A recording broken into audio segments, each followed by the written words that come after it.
قائد اعظم کسی سیٹ کے ہاں مہمان تھے. صبح رخصت ہونے لگے تو انہوں نے کچھ رقم نکالی اور روایت کے مطابق جو وہاں ملازم تھا، بوڑھا ملازم تھا، اس کو دینے کی کوشش کی.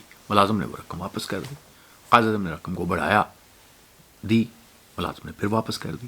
قائد اعظم نے اور رقم کو بڑھایا، دی، اس نے واپس کر دی.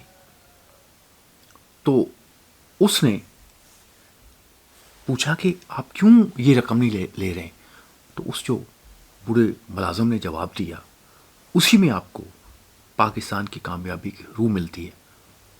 اس ملازم نے کیا کہا؟ قائد اعظم، آپ مجھے روپے دے کر خوش کرنا چاہتے ہیں. میرا بال بال آپ کی ان محنتوں اور کوششوں پر خوش ہے جو آپ قوم کے لیے کر رہے ہیں. میں خدا سے دعا کرتا ہوں کہ میری باقی عمر آپ کو بخش دے تاکہ جو کام آپ نے اپنے ذمے لیا ہے اسے پورا کر سکیں. یہ رقم جو آپ مجھے دے رہے ہیں اسے اسی کام میں لگا دیجیے. قائد اعظم نے کہا کہ بڑے بڑے راجے مہاراجوں جو میری تعریف کرتے تھے مجھے اس سے کوئی خوشی نہیں ہوتی تھی، لیکن یہ اس بابے نے جو تعریف کی یہ مجھے اس سے بڑی مسرت ہوئی.